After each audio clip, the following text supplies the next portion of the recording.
Welcome to Liberty and Justice for All. We're continuing our discussion of religious liberty and the Coach Kennedy case, and with an eye to the future. Where is this going? Uh, what did the case say and what did the case not say that might give one pause in terms of where this might go, but also where can it go positively? What's your perspective on this? Yeah, now the court is notorious for not deciding things that aren't squarely before it. So I don't want to look at it too negatively, but it certainly left some things open for later development by the Supreme Court. And I have hope to believe that they're going to go the right direction, given recent cases of theirs. But, it held that this teacher, this coach, was not on the clock, so to speak, with his official duties when he took a knee. But there's some language to suggest that anything when you are on the clock, you might be a government speaker. And I don't think they hopefully didn't mean to say the full implications of that, because if it is, on the one hand, the court said, well, of course, someone could wear religious garb during the day. You can't be told not to. You could say prayer when you're praying over your food at the lunchtime. But I don't want that to be all that a teacher or professor can do if they're employed by the government. And so I'm hoping in the future we'll get fleshed out that the government can't come in and tell me exactly how I teach my class. For example, can I not express a viewpoint contrary to the school, even if just for the purpose of playing devil's advocate? Or can they come in and dictate exactly what I say, exactly what I want? And the case does say that they alludes to the fact of being compelled to give the government's message. And in today's society, that concerns me on a gamut of issues: gender identity, abortion, Second Amendment, hate speech, non-discrimination. There's so many things that schools are trying to, take control over. And can they really force all government employees to toe the line? Or do we have some flexibility because we still are a private teacher and we're trying to raise students up to be able to engage in diverse viewpoints and discussion? So that concerns me a little bit, and I think it needs to be fleshed out in the future.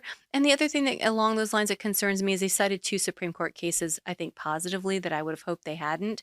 One was Lee versus Weissman, where there was a clergy brought in a graduation, and they seemed to reaffirm the idea that that was coercive on these graduates. And that troubled me just a little bit, because they are high school students, and they should be able to hear a prayer in the same way they could hear anything else.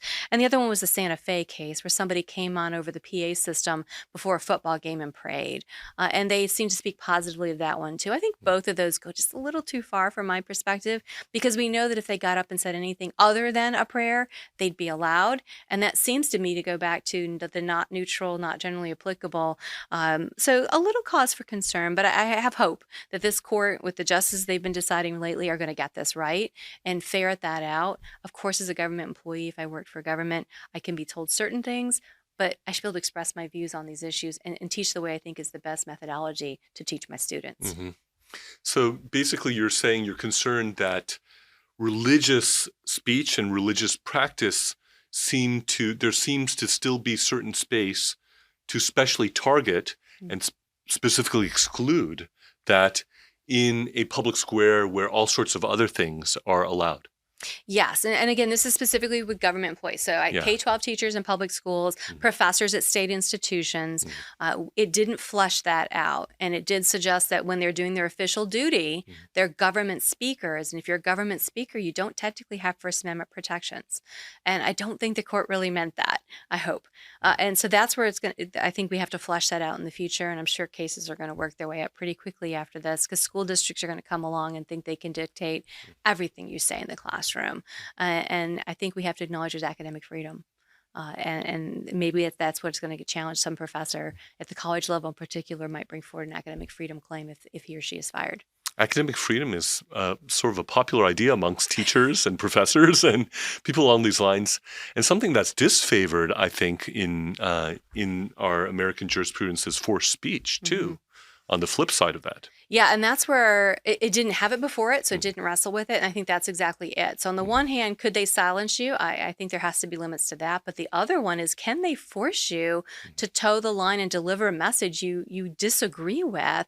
And compelled speech is a whole nother doctrine, as you mentioned. And back to the flag saluting, the oath case, we've always said that relates to your conscience again. and we can't force you to say the government's message. Mm. And so I don't know how they're going to put those two together and balance that. You're a teacher and you can be forced to send the message the school wants you to send. But on the other hand, long-standing First Amendment doctrines that we can't force you to speak that which you don't want to speak, regardless of what it is. Mm-hmm. I don't know how that's going to get balanced. I certainly know how I hope it gets balanced is that we have the freedom to speak and can't be forced to speak a message we disagree with. Well, it's interesting. I think back to the Barnett case, where you have Jehovah's Witnesses who don't want to do the Pledge of Allegiance, from which I derive the title of this whole channel, Liberty and Justice for All, which I think is a good title. But it's interesting how the Supreme Court reversed course in a matter of just a few years, first denying the Barnett's claim, and then saying that they could refuse to do that. That seems to be a particularly interesting pairing of precedent, one that quickly overturned the other. Well, and it's inherently coercive, which the Kennedy case says you can't do. Yeah. If the Establishment Clause means anything, it can't be coercive. And so government can't coerce you to speak, is what I hope they will decide. Indeed. That hopefully will give some food for thought for those who are decision makers in this area.